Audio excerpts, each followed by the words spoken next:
We thought your brother needed some fresh air. He's going with us instead of you. I'm sure you don't mind, my mom said with that familiar dismissive little chuckle. I knew that chuckle too well. And I knew exactly what was happening the moment I saw my brother, John, dragging his suitcase across the San Francisco airport terminal. He had just arrived from Denver. I stood there frozen, the welcome sign I'd made dropping slightly in my hands. This luxury cruise, the one I had spent months planning and saving for, was supposed to be my opportunity to finally connect with my parents. But now I was watching my unemployed brother casually take my place, without even a thank you. My name is Maren Thompson. I'm 35, living in San Francisco, and I've worked hard to build a good life for myself. Far from the constant string of letdowns and excuses that defined my family dynamics. I'd saved for nearly a year to afford this 5-day cruise. I took on extra projects, skipped my own vacations, and carefully crafted every detail. The residential suite, the premium dining package, exclusive shore excursions. Everything was picked with care, meant to be a special getaway for the three of us. Me, my mom, and my dad. Not my 37-year-old brother who still lives in their basement, plays video games all day, and lets our parents foot his bills. When I let them fill out the online forms for the cruise, forms I'd paid for, I never imagined they'd put John's name instead of mine. But there he was. John gets seasick if he sits in the back, my mom added, already leading him to the passenger seat of the rental car I'd arranged. My dad trailed silently behind them, avoiding eye contact, just like he always did whenever they pulled something like this. John sprawled out in what should have been my seat and immediately started checking gaming notifications on his phone. The cruise documents in my bag suddenly felt heavier than ever. All those dinner reservations I'd made, the excursions I'd booked, useless now. The cruise line needs advance notice for passenger changes, I said quietly, though I knew it didn't matter. Oh, we already took care of that weeks ago, my mom said with a wave of her hand. We just transferred your spot to John's name. The resort confirmed everything yesterday. She said it so casually, like replacing me had been the most natural decision in the world. My stomach turned. I gripped my car keys tighter, the metal pressing into my palm as I forced a smile. Somewhere inside, I knew that standing there in that busy airport terminal, surrounded by cheerful families and excited travelers, that this moment would change everything for me. As I loaded their luggage into the trunk, I heard my mom chatting with John about the spa treatments I'd booked for what was supposed to be a mother-daughter day at sea. The drive to the port felt like watching a highlight reel of my life's disappointments. Every passing mile marker reminded me of how many times I'd been pushed aside for John. Growing up in Denver, our roles were always clear. John needed help, I could manage on my own. When I earned a full scholarship to college in San Francisco, they barely acknowledged it. They were too busy consoling John about another failed job interview. When I landed my first executive role, my mom's only response was to ask if I could send money to upgrade John's gaming setup. Every success of mine became just another opportunity to prove myself to them. I kept trying again and again, hoping they'd see my worth. I worked 60-hour weeks to afford my apartment in Pacific Heights, only to spend most weekends flying back to Denver for family dinners that always turned into celebrations of John's latest, maybe, plans. Your brother's thinking about taking some online classes, my mom would gush, while my recent promotion would go completely unmentioned. My dad would just nod and glance at me now and then, those weak, apologetic looks that never meant anything. This cruise was supposed to be different. I had spent months imagining how they'd react to the luxury suite, the private balcony with its own hot tub, the fine dining and wine I'd arranged. I thought maybe this time, they'd finally see me. Instead, I was listening to John complain about the car's sea while my mom reminded me to drive carefully. Because, of course, your brother gets car sick. The leather steering wheel felt slick under my palms as we neared the port. In the rearview mirror, I caught a glimpse of my mom showing John pictures of the suite I'd sacrificed so much for. Look at this infinity pool, she beamed. It's exactly what you need to relax, sweetie. I blinked back tears, wondering if either of them would even notice. But the worst part wasn't even being replaced. It was realizing they had probably planned this switch weeks ago, without once thinking about how I might feel. The cruise terminal loomed ahead, its towering white facade gleaming under the California sun. My mom practically bounced with excitement as I unloaded their luggage. John didn't even bother helping, too busy texting his friends about his upcoming vacation. I watched as a porter wheeled away their bags. My own overnight bag, the one I'd carefully packed with new sundresses and sandals, sat untouched in the trunk. I had packed for dinners I'd never attend, for memories I'd never make. "You'll take lots of pictures, right?" I heard myself ask, my voice sounding distant even to me. "Oh, of course. We'll show you everything when we get back," my mom said, digging through her purse for the boarding passes I'd originally booked in my own name. She didn't even look up. My dad looked uncomfortable at least. He shifted awkwardly and mumbled, "Thanks for the ride, honey," before my mom called him over to start the check-in process. I stood there, rooted in place, watching them pass through security. John turned around once, not to thank me, but to ask if I remembered to pack his motion sickness pills. The same pills I'd packed for myself. Now in his bag without my knowledge. Through the glass of the terminal windows, I stood and watched them walk away. Into the trip I had planned, into the vacation that was never meant for him. I remember the first glimpse of that massive cruise ship, its pristine white hull stretching high toward the sky. This was the ship. The one I had spent countless late nights researching, poring over every review, memorizing deck plans, obsessing over the perfect suite location. It was supposed to be the dream vacation. But as I watched them disappear into the terminal, something shifted deep inside me. Years of swallowed pain, silent frustration, of always trying to be the good daughter who never spoke up. It all came rushing to the surface and solidified into one simple, powerful truth. I was done. Done trying to prove myself to people who would never see me. Done competing with a brother who didn't even have to try. Done being an afterthought in my own family. I got back into my rental car, heart pounding, but steadier than it had been in a long time. I made a decision then, one that would change everything. If they wanted to act like I didn't exist, fine. I'd finally give them exactly what they wanted. Silence. No more calls. No more text. No more emails. Let them have the cruise. It would be the last thing they'd ever get from me. As I drove away from the terminal, I caught a final glimpse of them in the rearview mirror. Already laughing, already lost in their own little world as they headed off on my vacation. But for the first time in my life, their happiness didn't make me feel small. It made me feel powerful. Because I knew something they didn't. This was the last time they would ever take me for granted. Just a few hours after they set sail, the first call came. My mom's voice chirped through voicemail, full of excitement. "The suite is gorgeous, honey. John just loves the private balcony. You should see how relaxed he looks." It was all about him, of course. How much he was enjoying the suite I paid for. I deleted the message without replying. The next call came during their first dinner, at the upscale steakhouse I had carefully reserved months in advance. "The Wagyu beef is amazing. Your brother says it's the best meal he's ever had." Delete. By day 3, my mom's messages had started to shift in tone. Slightly confused, a bit unsure. "Marianne, why aren't you answering? We sent photos of the spa day. The massage therapist said it was just what John needed for his gaming-related back pain." My dad left one message too, but it was mostly awkward pauses and a hesitant, "Hope you're doing well." Predictably, John never called at all. I pictured him lounging on that balcony, probably irritated the ocean was too loud for his gaming. That week, I threw myself into work.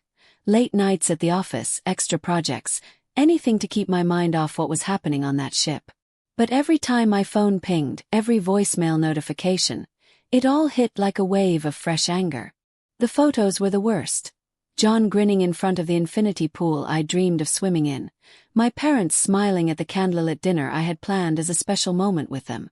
Each image twisted the knife a little deeper, but it also fueled my resolve. "We're back home now," my mom chirped in her latest message.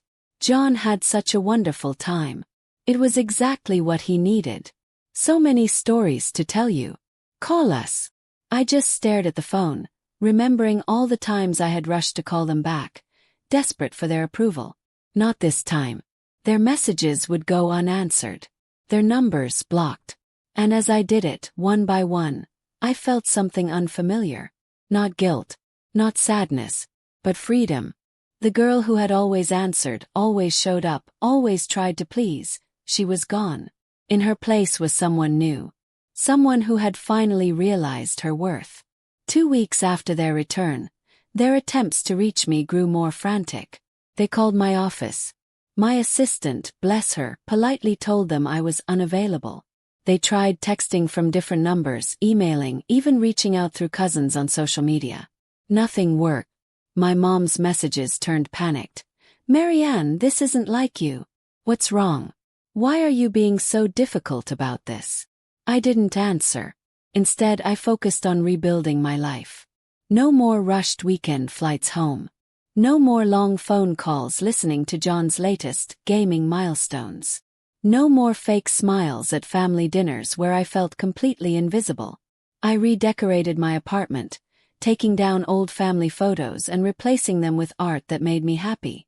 I joined a hiking group, started cooking classes, filled my weekends with joy instead of obligation. And slowly, the heavy weight I'd carried for so long, trying to earn love that should have been freely given, began to lift. I was lighter, freer, happier. Then came my mom's next email. "Your brother is very upset. He says you're being selfish, that you ruined the nice family vacation we had." I laughed. A sharp, bitter laugh that echoed in my kitchen. The audacity. They had stolen my vacation, replaced me without a second thought. And now I was the selfish one. That email cemented everything for me. It was textbook behavior. Casting John as the victim, painting me as the villain for finally setting a boundary. My dad tried a different tone in his next message. "Honey, if this is about the cruise, maybe we could have handled it differently." It was the classic half-step I'd come to expect. He saw the problem, he always did, but he never really dealt with it. Never stood up. Never rocked the boat. I added his number to the blocked list, feeling a small pang of guilt, but I pushed through it. Every message I ignored, every call I didn't return, it felt like I was reclaiming a piece of myself I had given away years ago. 3 months into the silence, something changed. My mom's latest voicemail was raw, honest. "Marianne," her voice cracked. "I get it now. The cruise, we took it from you. You worked so hard to give us something special, and we didn't even think about how it would hurt you. We've always taken you for granted. Because you're the strong one, the successful one. We thought you didn't need us like John does. But I see now how wrong we were." My dad followed with his own message. "Sweet pea." His voice trembled with emotion. "I've been a coward. I let them dismiss your achievements. I never stood up for you. You deserved better, from all of us." For the first time I heard real pain. Not discomfort. Not guilt. Just truth. But the most telling response came from John: silence. No message. No apology. Nothing. And that silence said everything. In his mind, he was probably still the victim. Still the center of the story. Still convinced the world owed him. But I wasn't part of that story anymore. I sat in my home office, gazing out over the San Francisco skyline as the sun dipped below the horizon, painting the sky in gold and pink. And in that moment, I felt something I hadn't felt in years: peace. Their late apologies didn't erase the hurt, didn't undo the years I spent trying to earn a place in their hearts. But they did validate my choice. Their frantic efforts to reach me proved one thing: they only valued me when they couldn't take me for granted anymore. Later that night, I caught my reflection in the window, shoulders back, head high, a quiet confidence in my eyes. The daughter who would have done anything for their approval. She was gone. And in her place stood a woman who finally, understood that their approval had never been worth the price they demanded. 6 months into the silence, my life had transformed. Without the constant weight of trying to please them, I had energy I didn't even know I was missing. I'd redecorated, inside and out. And for the first time in my life, I wasn't just surviving. I was finally living. Back in my apartment, I started repainting the beige walls my mom had insisted on years ago. This time I chose bold colors, ones that felt like me. I let go of the formal living room set that had always sat untouched, furniture my mom once claimed would make me look established. Instead, I brought in cozy, comfortable pieces that actually reflected my style. With each change, it felt like I was reclaiming little pieces of myself. My weekends, once filled with exhausting flights to Denver and an endless list of family obligations, slowly became mine again. I joined a women's hiking group, signed up for photography classes, and even started learning to sail on the bay, something I'd always dreamed of but never had time for. The money I used to spend on flights and gifts for John, I began putting it into adventures for myself. I started a travel fund, planning trips just for me, instead of buying expensive presents for people who barely noticed. Work changed too. Without the constant interruptions, my mom's dramatic phone calls about John's latest meltdown, I became more focused, more creative. I even got another promotion. And this time I let myself celebrate it. I didn't feel the need to downplay it so my brother wouldn't feel inadequate. My coworkers noticed the shift. They said I seemed more confident, more engaged, more present. Felt it too. But the hardest part wasn't the silence from my family. It was the waves of guilt that hit me late at night. For years, I'd been conditioned to believe I was responsible for my family's happiness, that setting boundaries made me selfish. But slowly, those waves started to fade. I began seeing a therapist who helped me realize the truth. My family's behavior wasn't just inconsiderate, it was emotionally abusive. She helped me understand that my silence wasn't punishment. It was protection. Their messages kept coming. At first, they were angry and accusatory. Then, slowly, they turned into desperate pleas. One of my mom's emails stood out. She wrote, "We never realized how much we depended on you until you were gone. John's struggling without your help. We don't know what to do." Even in her apology, she was still centering John. But for the first time I didn't feel the urge to fix it. Their struggles weren't mine to carry anymore. One evening I sat on my balcony, watching the sun dip below the bay, and found an old voicemail from my dad still saved on my phone. "I miss you, sweet pea," he said, his voice cracking. "I miss the daughter I never took the time to really know." I let myself cry then, not from guilt but from growth. That daughter. She didn't exist anymore. In her place was someone stronger, someone who finally understood that love shouldn't require erasing yourself. Exactly 1 year after the cruise incident, my parents showed up, completely unannounced, at my office in San Francisco. My assistant, who'd grown fiercely protective of my space, called to warn me. "Your parents are in the lobby," she said. "Should I have security escort them out?" I sat at my desk, staring at the family photo I had finally taken down the month before. Then I made a decision I'd been preparing for all year. "Send them up," I said, my voice steady.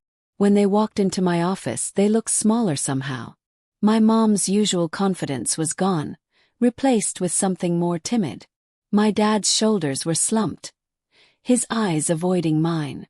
The silence between us stretched out until my mom finally spoke, her voice breaking. "We sold the house," she said. "We told John he has to move out and support himself. We're trying to fix things, not just with you but with everything." I motioned for them to sit. They hovered uncertainly on the edge of their chairs, so different from the comfortable entitlement I'd grown up with. My dad reached into his coat and pulled out a thick envelope.